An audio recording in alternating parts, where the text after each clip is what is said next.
we're going to get started. So the question that was just posed to me was, what do you bring to a listing appointment, which is an awesome question. And my answer is kind of twofold. If it's a listing appointment that you feel really confident that you will be winning the listing, and you kind of already have, in that case, what I would bring is your listing presentation, which can involve a couple of different things. I've got like a little slideshow that I bring to people that kind of shows the entire process, basically a map of the transaction. And then what I also like to bring is 1 or 2 different versions of the CMA. Okay, and there's a couple of different places that you can go to make those. You can certainly do one directly from RAIN, and I can actually show you after the class how to do that. But I also personally really like RPR. It's a free resource for us. So go in, start an account, it's free, it's available to all agents, and it puts together a really great CMA for you, including comps, including neighborhood information. And it can give you a nice range of what you think the house should sell for. Now, what you're doing is you're going over there not knowing the condition of the house. So that's where you see a variance in what you're going to offer. And the other thing that I bring, again, if you're really sure that this is going to be yours and you're not competing, I like to bring a seller net sheet. Have you seen any of those? I have, but I haven't tried to practice one. Okay, maybe we can actually do one. Let's see how fast this is just 6 pages. So I can probably get through it pretty quick. But these are 2 resources that so basically any settlement company is going to have on their website, the seller net sheet. I have 2 different ones that I use. One of them compares 3 price points. And then another one is just 1 price point, but it's easy to edit for multiple copies. And what it does is if you use them from the settlement company's website, is you don't have to put in the settlement costs. It auto populates. You're going to put in mortgage information, credits and debits and things like that. But you want to bring that so you can show, hey, if I sell your house, this is a rough estimate of the amount of repairs that might be needed. And this is roughly what we're going to walk away with. So I find those things are things of value, and I will even email them over earlier in the day, but also bring it over on my laptop to show them. Okay. So those are the 2 number 1 things that I bring. All right. So let's get in here. And who do we have? Good morning. Okay. So we're going to go through this. This is 6 pages. I'm going to focus on some things more so than others. But let's just get started here. So we've got the standard listing agreement. I'm a big believer in you want to get this signed as soon as possible, but you also want to take the time to really fully explain this to your clients. You're setting an expectation here, not only of what you're responsible for, but I find more importantly, what the seller is responsible for. Sometimes when it's not explained, sellers kind of think they can do weird things through the transaction. And this really lays out what they're responsible for and what they're responsible for to you. So starting up at the top, obviously you're going to put, just have random information in here, the seller's name, and you want it to be the legal name that's on the deed. So before you even have the conversation with them, if you have the address, go ahead and check the county or city website to make sure that the name on the deed is the name that they're telling you. And then the property address, as well as the legal description, otherwise known as the tax ID. I'm sorry, not the parcel ID, the tax ID. So again, this can be found and this is not something that most sellers have. Get this from the city website, like virginiabeach.gov. I think it's chesapeake.org. And always verify so that you know that you are actually having the legal owner sign this. Just a side note, if it's going to be an LLC, make sure that the LLC name that they are presenting to you is the same one listed on the county or city website on the deed. And if it's not, they have to be the same in order to get through this legally. So here we pick the listing agreement term. If you feel like this is going to take a really long time to sell, a lot of that depends on what's going on in the market. You can pick a longer time frame. I have a tendency to just do an even 6 months. This allows for, say, you get under contract and things fall apart, buyer financing for whatever reasons, you still have a listing agreement with them. And at the end of the day, if it does reach that 6 months or it's the day before, we just have them re-sign a new one. But 6 months is a good period. And it's very important what you see here in bold. The property will not be available for marketing and showing until the beginning of the listing period. Why is that important? That is important in our region because we do not do coming soon. It's really, really important. There's a lot of miscommunication about that. We don't show properties off market or before they hit the market. So then we come down to section 3 about the sales price. So we make a recommendation. We give them, quote unquote, a range. I usually do between a $10,000 and $15,000 range, depending on the seller's motivation. If it's they want a certain amount or they need the house gone quick. Kind of depends on where you fall on that. But like I said, we make a recommendation and ultimately we need to express to the client, it is up to them.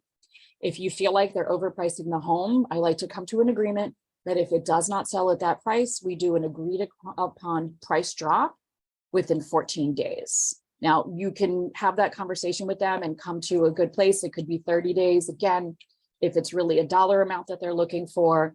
But if they need to sell the property very, very quickly, and it's not a dollar amount issue, you want to put it kind of towards the bottom of that range, so that it's not sitting on the market, getting more days on market. Nobody wants that.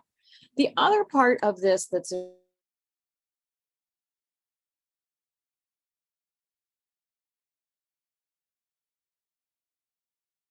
just provided below all allowable costs and expenses which a seller may buy on a buyer's behalf under applicable underwriting guidelines of buyer's lender, etc. Seller's contributions shall expressly exclude any costs or expenses associated with the repair of the property.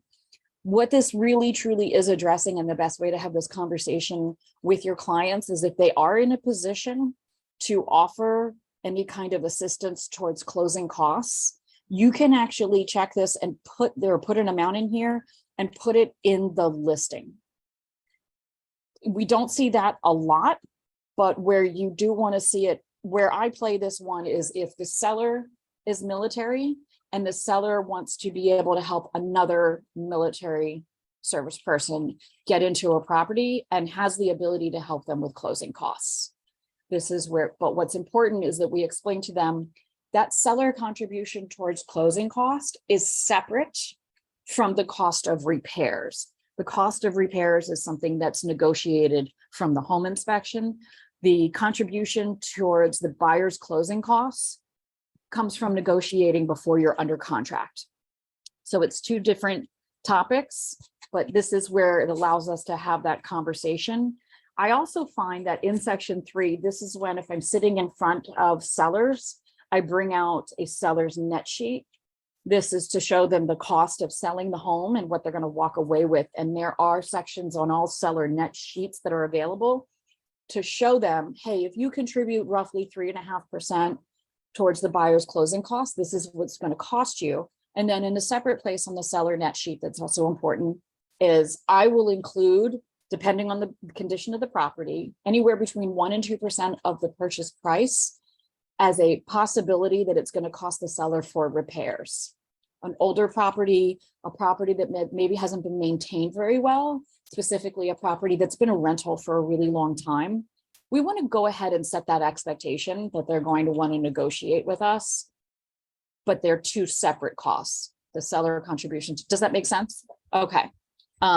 Again, I look at this as a little bit of a blueprint for where we can have conversations that are not legal jargon, right? We put this in front of somebody and say, here, read it and let me know if you have questions. That's not doing our best to serve them. We need to put it in plain speech for most people. So section 3 is where a lot of conversation comes out of it. All right, so we come on down here, seller authorization, listing data and photos. So obviously this is where we have the conversation about how we are going to market the property. halfway through where it says seller authorized listing agent and listing firm to submit information concerning the property to RAIN or any other multiple listing service for publication, and seller, listing agent, and listing firm shall allow such information to be used by RAIN or any other entity for any lawful purpose as deemed appropriate. That's important to understand. We want to get as much information out there as possible, and it has to be honest information. And this is where the next statement says that any information regarding the property, including offers and cooperation and compensation, shall be made available to all RAIN members. So this is a blanket statement stating that we're going to market this property and it's going to be seen across all marketing possibilities. And that goes hand in hand with advertising. The next section, this is where you talk about everything that you're going to do to market the property. In your listing presentation, which is separate from this, and I can share mine with you later, there's a lot of really cool like graphics that show how we market properties. Because I'm just going to give an example. I ran into a situation where I was selling a property for somebody, and they had bought and sold like 15 houses. They're in their late 60s and they're retired.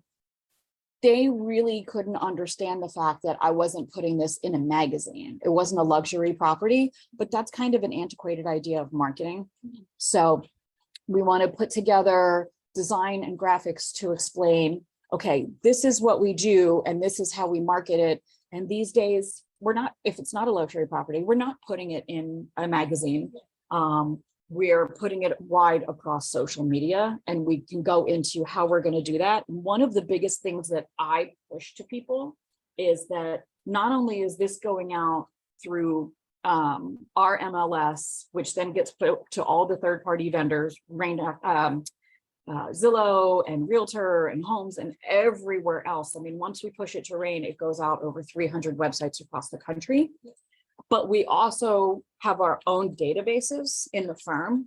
So we're pushing it out through there. So it goes on my social media, and then you'll see Thomasina puts it out and she boosts it on social media. So it really hits a wide range. And then what I like to do is when somebody in the firm has a really attractive listing, is I send it out to my database. We all have different size databases. Mine right now is about 600, but I've got people tagged in there that, you know, investors, people who might be interested in buying said property.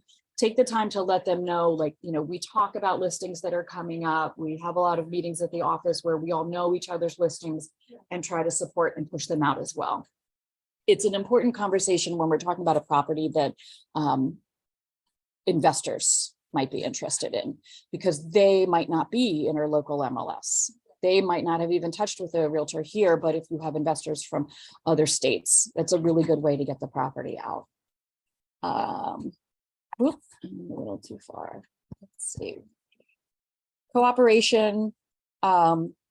Obviously, when we're going to be putting the listing out there, there's going to be buyer's agents that are trying to schedule showings for their clients. And this is where we're asking the seller, we need to have reasonable cooperation. If you're going to say, oh, you can only see the property from 4 o'clock to 5 o'clock, 6 days a week. Okay, we need to find another way to do this. We kind of need to, let's open up the conversation into what they really need. I find that if people say, you know, you can only show it from 12 to 2 on Saturday or what have you, what's the motivation behind selling? Are we even really sure that they actually want to sell the house? People have weird motivations for a lot of things, but you really want to be in front of people and have an agreement with somebody who actively wants to share that, to sell their house. Because if they don't, and they're playing with, for whatever reason, it's a waste of your time and your energy. So this is where we're asking them, we're having that conversation about cooperation, again, to avoid having that conversation 2 weeks later. Like, you've denied all showings, you're not allowing this, you're not letting me do an open house. We need to figure out a better way to get your house sold. And don't be afraid of that. I mean, I think some people are, because they don't want to find out that the seller doesn't really want to sell. But again, this all comes down to you not wasting your time. All right. So we're gonna go signage. So once we have an agreed upon listing agreement, our sign is the only sign allowed in the yard. No ifs, ands, or buts. That's what happens. As well as the seller can't put out a sign to try to sell at FSBO at the same time for a lesser amount. That's a no-no, and it's actually addressed a couple of times here. If you have found that they have another sign in the yard, that last line's seller's failure to comply with the above will result in the listing being removed from RAIN immediately. Okay, offer to purchase. So if an acceptable offer to purchase is made in accordance with the provisions of the agreement, seller shall execute the standard purchase agreement or any purchase agreement if mutually agreeable by all parties to be bound, terms, etc. So the big question that this leads to is the seller either authorizes or does not authorize the listing firm to let people know if there are other offers. This can lead to a couple different conversations. Again, it really depends on the feel that you're getting from your seller. I like to try to talk to the seller about, yes, we are allowed to be comfortable saying we do have other offers. If they don't want us to say how much the offers are for, that's fine. But a lot of times they'll say, yes, you can tell them we have other offers, but no, I don't want you to tell the price, the offer price of the others. Now, again, this comes down to what the seller decides. If they authorize for you to tell everything to everybody, that's fine. It's just whatever decision is made here is the one that has to stick with the process. So once they make that decision here, yes, we can do an amendment to change it, but we really want them to have a full idea of which choice they're making here. In the event the seller is presented with multiple offers in accordance with the provisions of this agreement, seller shall have the option to accept any one of these offers without liability for failing to accept any of the other offers. Seller understands that the terms of the standard purchase agreement obligates the seller to pay a negotiated amount for repairs required by appraisal, wood destroying insect infestation and moisture report, any well or septic system report, and the final walkthrough inspection. So all of those 4 things that I just mentioned are all part of the cap. And this is where, again, I bring out that seller net sheet into this conversation for this paragraph. And in there, we put that 1% or 2% to cover the cap. And the cap is what the seller is saying that they will accept, that they will do. The important thing being that conditional repairs for the appraisal. So we explained to them that in this state, this is how it's done. Now, when the market was crazy like it was in 2020 and 2021, a lot of offers that were coming in, the buyer's agent had actually crossed out that cap amount. We're not seeing it as much. It is not something that I would recommend. Leave it at 1%. The only time now that I will actually change that cap amount if I'm on the buy side is if we're looking at a condo or a townhouse that's covered by a pretty big condo fee or HOA. Because they're going to have a separate inspection that's done by the HOA or the condo association, and they'll be responsible for any violations. The seller will. So in that situation, I'll lower the cap to 0.5% or even 0.25%. The main reason for doing that is to make our offer more attractive. So there's different things that we do as a buyer to make our offer more attractive. I like to say, get to the top of the pile, and understanding when it's the right spot to do that, to lower the cap. Another thing that I take into consideration is the age of the home. So if it's a condo townhouse and it's under, I usually go with around 15 years young, then I think that it's safe to go with 0.5%. But otherwise, if it's an older house, and again, we run into, if it's been a rental for a long time, they haven't done upkeep, we're going to have gutter issues. We're going to have a lot of wood rot just because of this area. If they don't have a service contract, moisture, termite, all those things. So this also states what they're responsible for in their own closing costs. So it comes down to deed preparation, grantor's tax on all deed and all expensive, removal of title defects. If somebody is concerned and they don't know if there are any title defects or liens on the property, we talk to the title company before we go live. Very simple. Usually they know, and sometimes they don't want to tell you. But we let them know here, hey, it doesn't matter if you don't tell me, it's going to be found out before closing and you will be responsible for it. Okay, so this section here that says any seller contributions is agreed to in the purchase price, including fees charged by lender for specific financing, which by law buyer is not permitted to pay. One of the things in this area, and I believe last year this has changed, So I need to double check with Lucy about this, but the VA buyers typically cannot pay for their own moisture and termite. Which is, you know, between 75 and $100 these days. I think it's going up to like 110. So again, this is where you have the conversation. Hey, seller, by the way, if we take an offer, a VA offer, which, you know, we want to be able to help out our military people, it's going to be an extra $100. It's not a big cost. Again, the purpose of it is to get in front for their expectation, because it's not a big deal when we mention it to them before the listing goes live. But if we're a week in and they're like, wait a minute, I have to pay $100, people get their back up really quickly. All right. Default is default. Should you not perform based on the items in the contract, it can go to court. And I don't go too much into that. Scaring them a little bit is okay. Default is written in so many places in the purchase agreement.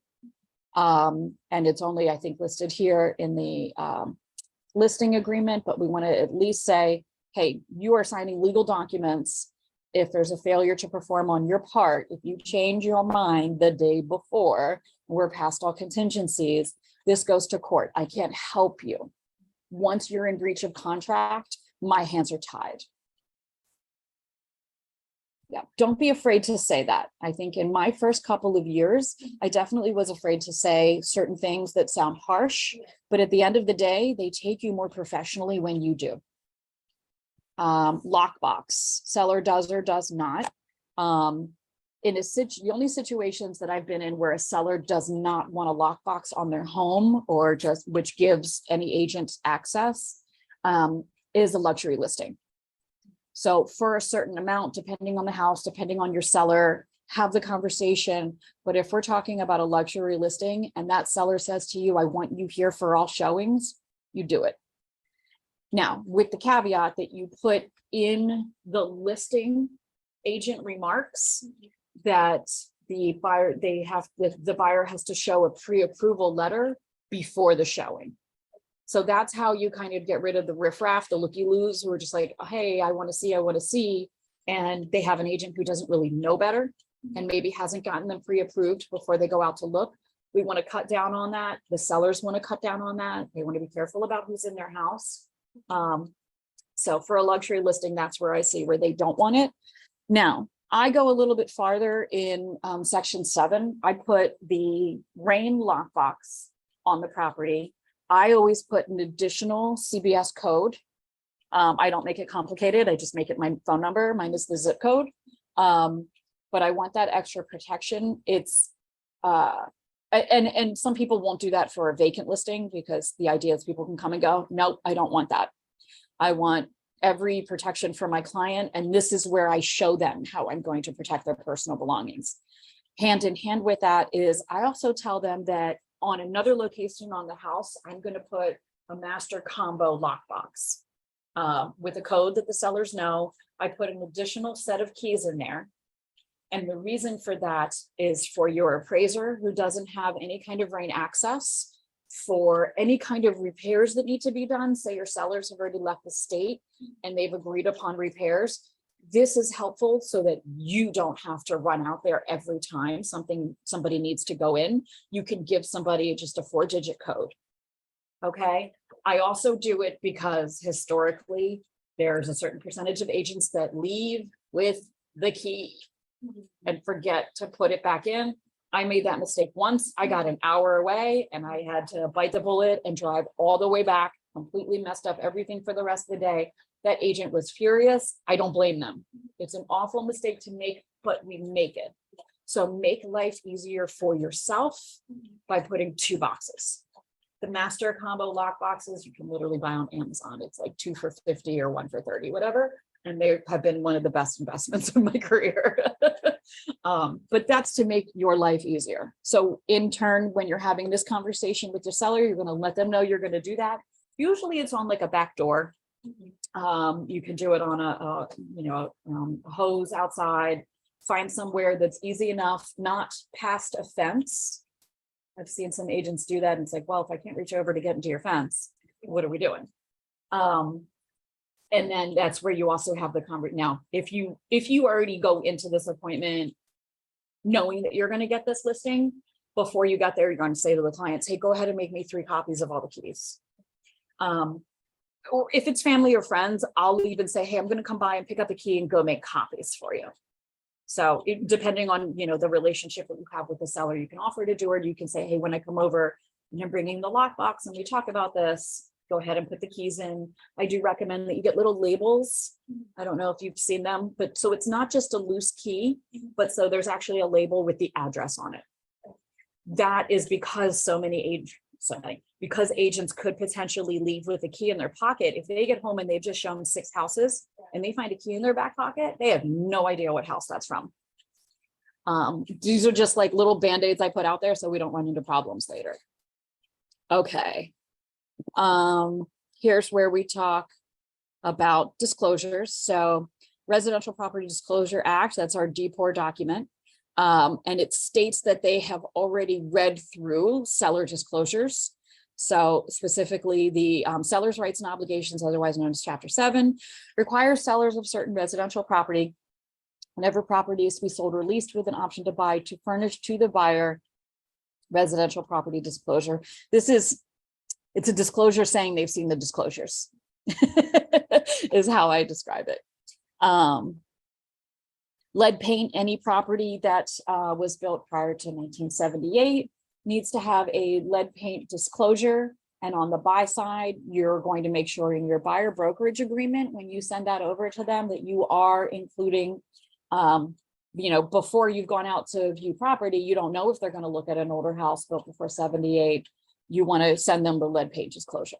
And basically what I say to people is, please take your time, read through this. The major issues that come out of lead paint is if you have a dog or a kid that chews on walls or you think is going to lick the paint, that's an issue. The reality is that the lead paint has probably been painted over again and again and again. It's not an issue until work is done on the house, and then it becomes a major issue. You can do the buyer in this state, buyer beware. So the buyer can choose to do a lead paint inspection. And I think that usually costs about $450. All right, so this is where the seller says, was the property built prior to, and then this is a null discussion if it was built afterwards. And eventually, I'm assuming this will probably drop off. All right, so common interest community disclosure. This is some of the stuff that changed recently as far as how the documents look. But this is disclosing whether or not this is a condo, a co-op, in an HOA, in a POA. And then this is the opportunity where you say to them, okay, so you are in a condo and we are going to need to be ordering condo documents. The condo documents, I believe now, are still able to be paid that fee, but that fee is paid for by the seller to get those condo documents. I believe it can be paid at closing, but I think that's actually changing and they're going to have to pay for it when it's ordered. As a listing agent, you don't want to wait. The moment you are ratified, you want to go ahead. At this point now, you can pretty much order them all online. You don't need to call anybody. You want to go ahead, you want to get that ordered. You want to make sure that you have all of your seller's information because you're going to need it. And you're going to make sure that you're getting an emailed copy of that the buyer's agent is getting an emailed copy of that. The sellers don't necessarily need one, but they can have one. It's one charge for as many copies as you want. And you always want to make sure that you want that electronically, absolutely not physically, because they run from 300 to 400 pages. When they come in, even if you've put in the buyer's agent or buyer's information, email addresses, so they get a copy, again, to bulletproof that and get ahead of it. As the moment it drops into my email box, I'm sending a copy of it as well, so that nobody can say they didn't get a copy. That starts a new timeline for the contingency. So this little section down here, seller does or does not authorize listing agent to request the resale certificates. I have no problem doing it. You just have to set yourself up to understand that if they've given you authorization to do it and you don't do it, that's on you. And if you realize it's been 7 days, where are the condo documents? Oh, wait a minute, I forgot to order them. You're going to go in there, you're going to put a rush on it, and you're going to offer to pay for that. The rush fee usually costs between 55 and 70 additional. Right now, most condo document packages are running, I want to say like 317. That number stuck in my head because I think when I've ordered them this year, that's roughly what they are. If it's a POA or HOA document, they or set of documents, then they usually are closer to 250. Okay, so this is where we just have that conversation. And let's see. Sewage and septic, this is where you disclose whether or not it has a septic system. I've heard some crazy stories about sellers not disclosing and then buyers finding out after they get in. We want to get away from that. Look at the county records, look at the city records. I hate to say that anybody would openly lie on purpose, but in real estate, you double check everything. We do not rely on verbal information given by anyone. That sets you up for failure. Okay. So whether or not here, you're going to mark whether or not it's served with an on-site septic system. And if they're not sure, which I can't imagine, but if they say they're not sure, look it up right in front of them. Property is served by an on-site septic system that's not subject to a waiver. And then the next one is subject to a waiver. Are you familiar with the waiver situation? So if a property has a certain size septic and the sellers did work to the property at some point and added a bathroom or added a bedroom, they got a waiver so that they didn't need to change the size of the septic system. Upon selling the house, sometimes that waiver passes and sometimes that waiver does not. And then you have to either apply for a new waiver because it's whether or not it's transferable or not. And then that also kicks in the conversation about whether or not there's going to be a septic inspection, which I can pretty much guarantee there's going to be. Any buyer's agent is going to have their buyers do that. It is a cost, but it's necessary. I would say around here, we do still have a decent amount of properties, especially like Suffolk, Chesapeake, that are on septic. And it's part of the cost of wanting to kind of live out in the country. If you want some space, there's a really good possibility of that. CDIF and Chapter 7, these are our disclosures that we've already said you're signing off that you've read them. The warranty release is basically stating that the listing firm and listing agent will not be held responsible if the seller gives them false information that lands in rain. It's our protection, and a lot of these documents are for our protection. We can go off what people tell us, but again, that's why I always say double check. Let them know that if you don't get a clear letter on moisture and termite inspection, that there's going to need to be work to be done, and we're going to bring out that net sheet again and say, okay, this percentage here covers in case there's any work to be done. If you have really smart sellers, or especially people who want to sell really fast, they can go ahead and have that done on their own. I don't know if you've seen listings that say seller to provide clear letter. As long as that clear letter, I wouldn't say it was within 60 days, it might be 90 days now, that's valid for closing. That's enough. Hopefully people are smart, and around this area, anytime I put somebody in a house, I tell them, you're going to go ahead and get a pest service. Here's 3 companies, call them, get them to come out every 3 months. If the property has not been ever treated for termites, there's a way to tell. I know that this sounds really elementary, but for the most part, when you're walking up to a property, and it can be a town, mostly this is townhouses and single family homes. When you get to like a concrete or porch, you see these little circles that look like they've been drilled into and then filled. So the concrete's not the same color as the rest. That's a sign that it's been treated for termites. We want to see that. It doesn't show that there's a pattern for termites. It shows it's been treated in the past. And we definitely want to see that. So this is an opportunity where you can say to the seller, hey, let me show you something.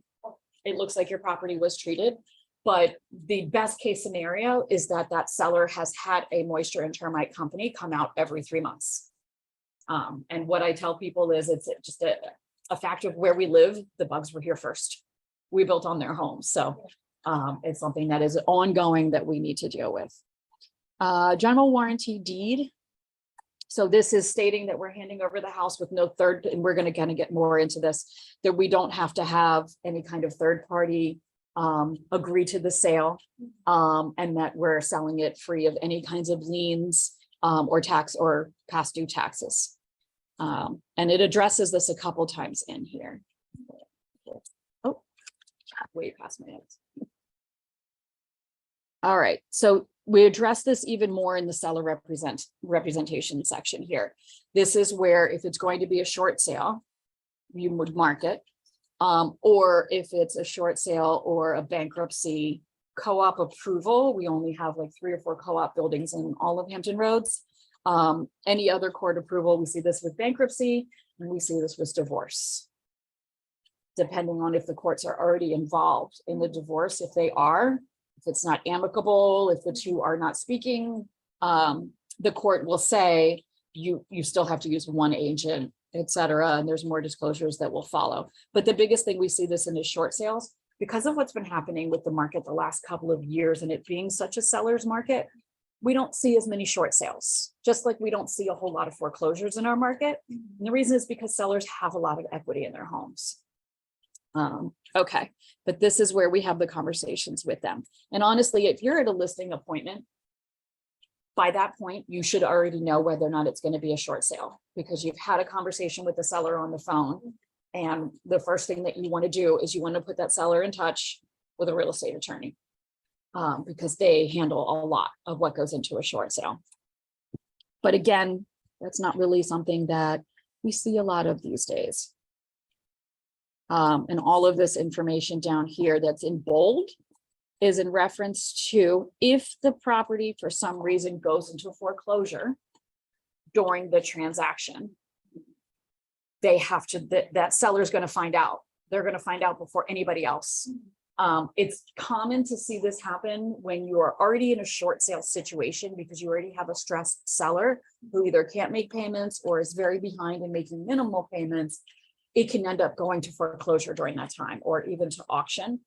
The seller will get notification about that. The seller's agent will not. So we have to rely on the seller to tell us. And this is where, hey, this is in bold. This is where you are held liable. You must disclose because then we have to disclose, especially if we are under contract. We have somebody, we have a buyer, we're under contract. We have to let them know, hey, this is what's going on because it's a risk to them. Okay. Usually if we have an attorney involved, they can stop it. Pending building or zoning violations. We see this happen where there's a condemned building. And again, if it's the seller who's going to find out. And we are saying to them, you have to let us know. And it's made really clear here what they're signing. And if they say they don't have actual knowledge and it turns out they do, that's breach of contract. All right, for L, basically is just stating your citizenship. Audio and video recording. I spend a good amount of time talking to my clients about that. There are pretty strict laws and there are a lot of agents who kind of want to move around that or not really talk about it. Again, let's get in front of it. Let's talk about it. You must disclose if you have a recording device set up in your house. You can have it, but you have to disclose it. And I believe at this point, audio recording is still not allowed. The way around it that I have found is you're going to fully disclose that to the buyers and buyer's agent. So I just print out a little sign of like a happy face emoji and say, smile, you're on camera. Okay, because if you don't disclose, you're in trouble. There's a lot of reasons why people choose to record. At the end of the day, I'm all for it because that's their personal property. But that segues into a really important conversation about if you're still occupying this property, your personal belongings are there. So this is where we talk about locking things up. It's not a joke. There's going to be open houses. You might have 2 agents at an open house, but if you have 20 people at an open house, you can't, the open house agents can't be with everybody. Lock up your important belongings and know that it is a risk. And it also states here that they understand that as a listing agent or an open house agent, we're not responsible if something does go missing. So once we've said that, a lot of people say, oh yeah, I do want to record. That's fine. We have to let them know. Disclose, disclose, disclose. All right. Brokerage agreement. This is where we explain that the agreement for commission is an agreement between the seller and our firm. We're a sub-agent to the contract. And this is an agreement that's set in stone. This is not something that gets negotiated after the fact. The reason I like to bring that up is back in the day, we would sometimes see a buyer's agent reach out to a seller. The seller's already signed a listing agreement with another agent, and a buyer's agent will reach out and say, hey, I have buyers work with me and I'm going to cut the commission in half. That's illegal. That's going behind the sign. We don't do that. All right. Oh, miscellaneous. Oops, I went a little too far. What's important about this is that the sellers understand, to the extent any handwritten or typewritten terms in this agreement conflict with or inconsistent to the printed terms of the agreement, handwritten or typewritten shall control. So we start out with the listing agreement. We start out with a purchase agreement. Anything that's verbally changed doesn't hold any water. Just as in real estate, nothing exists without it being written on paper. Once it is on paper as an addendum, that supersedes the existing contract. Any additional addendums or agreements that are signed off by all parties take precedence over the original agreement. Verbal does not. Okay. Now, where that's tricky is some will say, oh, if it's an agreement by email or by text, no. As an agent, get it all in an addendum. Don't ever be afraid to throw together an addendum. It takes 5 minutes and get all parties to agree. All right. So in other provisions, what I have done here, again, based on the relationship that you're building with that seller, is I will put in here that if the listing is pulled before the expiration of our agreement, that 6-month period or whatever it is, if they have decided to go with another agent, if they have decided for whatever reason that they need to pull the listing and we have not closed, this is where I say all marketing costs to be reimbursed. It's tricky. It requires a lot of confidence to go in there and say, I'm going to pay for all marketing, except if you pull from me.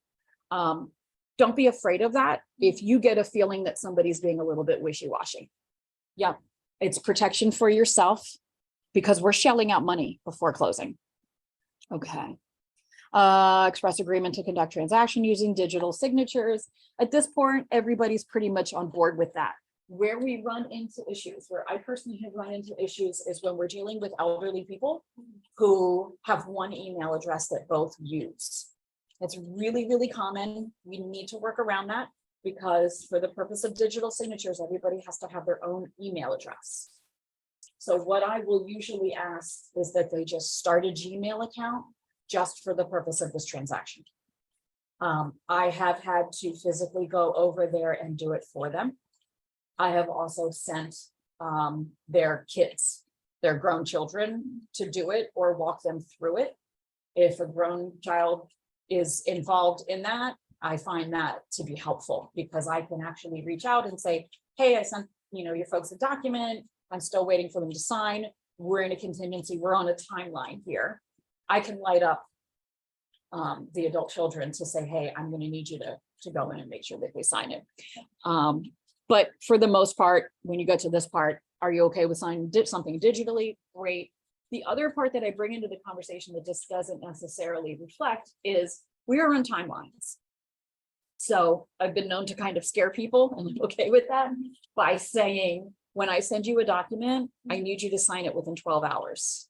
That gives people enough time if they have a work schedule situation. I deal personally with a lot of people who work in the restaurant business, the bar business. So sometimes they literally get off. I might have sent them a document at 7 o'clock at night. They're getting up for work at 3 in the morning. They might have said, yeah, I need to remember to go ahead and sign that. And they didn't. So, and I've even had closings pushed back as a result. And that's what I tell the client. You've got maybe 12 to 24, depending on how long the closing is, to sign these documents. If you don't, it can push everything back. And just as a way to kind of get around that, every single time I send you a document to sign, I'm going to follow it with a text. Hey, this is in your email box. If you have any questions, let me know. It's a little bit of overkill as far as communication, but do it. It's worth it. Because then you don't have to do it again during the process and like, oh, this is too much for me to handle. No, it's not. We've talked about this before. Seller agrees to pay the administration fee to Coastal Town. when people push back on that, which does happen, it's, I would say less than 50% of the time, but they're like, hey, what is this fee? It's also on the buyer brokerage agreement. That's where I see more pushback. I let them know, number one, it's part of the closing costs. It's rolled into your closing costs. It's not a separate thing that you're paying. You're not paying me. This is paid to my firm. The firm is held responsible for holding all records of the transaction, all documents, electronically or not. We can, at any time, we can be asked to produce them physically for a minimum of 3 years. So this is essentially goes to pay that. It goes to pay a lot more, but I also let them know that in this region, I see this cost anywhere between $450 and $695. And I can show them examples of other firms. Everyone charges it. And this is on the low end. And I'll even go so far, because I have had some sellers really push back on this, as to say, you know, it used to be $495. And when we left KW, we were able to make some changes to benefit our clients. Now, if they continue to push back, you absolutely can pay it out of your commission. And there's a separate document in Brokerman. I don't know if you've seen that. Okay. There are some agents who pay it for every client. If I have a repeat client, I will absolutely go ahead and take this off before I even show them this document. Make it go away and then do the separate document. Now they do need to sign off on the document that says, hey, I'm going to pay this out of my commission, but I want you to feel confident in saying, not, I'm going to take care of this for you. I'm going to pay this out of my commission. But we have to have the conversation. If you send it over and you don't give them any explanation about this, it's the easiest way for them to get their back up. And I think that, and then we go into fair housing, properties offered without respect to race, color, religion, et cetera, et cetera. And we fill out the end here and fill it out to the best of your ability, because by filling all of this information, obviously don't worry about the facts, but the rest of the information, including seller address, seller phone number, seller email address, it makes it easy if Carla or our broker needs to get into the file to find that information. Also, because we're going to send documents over to title and they need that information as well. So rather halfway through them saying to you, hey, I need that information. So that, I know that was a lot. Do you have any questions about anything that we went through? I know there was a whole bunch.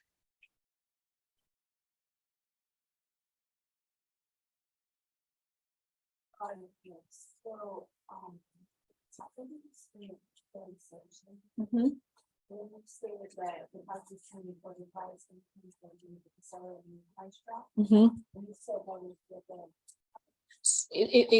It's whatever you agree upon. It's not a black and white situation. So if you feel like it is, they're allowing you to really price it well. What surprises a lot of sellers is sometimes we come in and we're like, the range that we're quoting is 25,000 less than what you think you can get for your house. You got to show them the comps. You know what I mean? And if they still have this idea that a buyer is going to come along and overpay for the property, you can say, I'll still take the listing as long as we have an understanding. But if it's on the market for 14 days, we haven't had a certain amount of showings, we haven't had a certain amount of calls about it. If it's just been no noise whatsoever, we need to agree to lower it either by a percentage or a dollar amount. And then that section for provisions where we could kind of fill in whatever we wanted, where I like to ask for my marketing cost back, I will add it there. Seller and listing firm agree, should property not have any inquiries within 14 days, to lower the price to such and such. Again, it's one of those things that I think sometimes new agents don't want to have that conversation because they don't want to believe it's going to happen. They're like being positive and hoping for the best. But if we deliver bad news in the beginning, we're setting them up to understand what can happen. It's a really tricky market right now. And I think that conversation is really important. Because say you think that this house can sell for $375. Here are the comps to show it. And $375 is still just above whatever has sold in the neighborhood, but the house is fabulous, right? And they're like, no, I want $400,000 for the house. Okay, great, we can do that as long as we have this agreement. And the major reason why is, what if 7 days after we go to market at $400,000, a new comp comes to market at $375? No one's going to set foot in our property at all. There's a good buyer's agent would look at that listing and be like, that's overpriced. it's a tough conversation, and I have certainly had a lot of sellers say no. Like the condo that I sold in Sandbridge, I thought I ran comps. It's really hard to comp in this building. Because there's just not a lot of comps or properties. So I comped it between 509 and 529. But I really truly believed it was going to come in like closer to 509. Now, I was a little bit wrong there. He really wanted me to list it at 559. We'd only owned it for 2 years, but we had put in all new flooring and all new furniture because he bought it with the furniture. We went back and forth about that, and he said, okay, let's settle on 539. He's like, I know you know what you're doing, but I'm still really hopeful. First of all, it's not oceanfront, it's a side view, yada, yada, yada. It's only one parking spot, not two, etc. So we came at 539, and I said, do we have an agreement that if it doesn't sell within 14 days, we come to 529? And he agreed. We got under contract. It appraised at 529. So that's where we ended up closing. He wasn't happy, but we had to accept this that I was right. Yeah. But we had that agreement, and we actually got under contract. We started negotiating with this offer on day 14. We did have a lot of people view. So I wasn't going to quite push yet, but we ended up closing on what I thought it was going to appraise for and close for. If I hadn't said that, and the appraisal came in at 529 and he had his heart set on 539, it would have been difficult. Yeah. It would have been a really difficult conversation, but because I had told both him and his wife repeatedly, it's not going to go for more than 529. So have the difficult conversations in the beginning. I also find that if you kind of do it in the method that I did, where it's not cold and transactional, and you understand that you're building a relationship with them, you're building trust. I've had a lot of people say to me halfway through or at closing, I'm so glad we trusted you. And that's where you need to position yourself. The 2 condos that I was telling you about, one that was a FSBO and one I got from the sister. The one for the sister where I was on the listing end of it, we got an offer that was 32,000 above list. They didn't want to do an appraisal gap guarantee. They didn't want to waive certain things. And they put a time limit on their offer expiring. They literally like gave us the offer at 7:30 at night and said, we need an answer by noon tomorrow.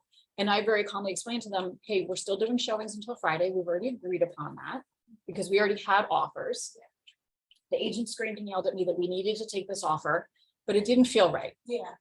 We took an offer that had a escalation clause, and that capped out probably 20,000 under what the other guys were offering. And I said to my clients, this offer for 362, there's a lot here that doesn't feel right. They put an expiration on it when I asked them specifically not to.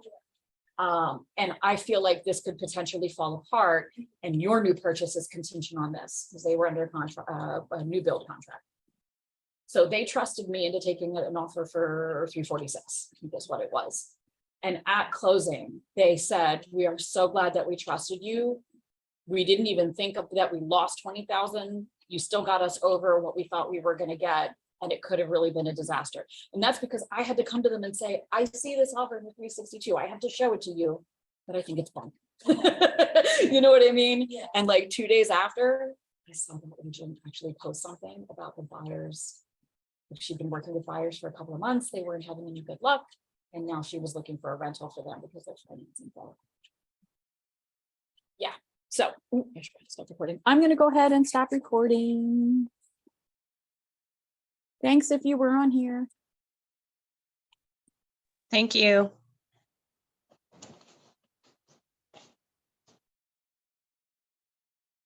Oh, she's gone. I wanted to see if she had any questions either. There's no chat.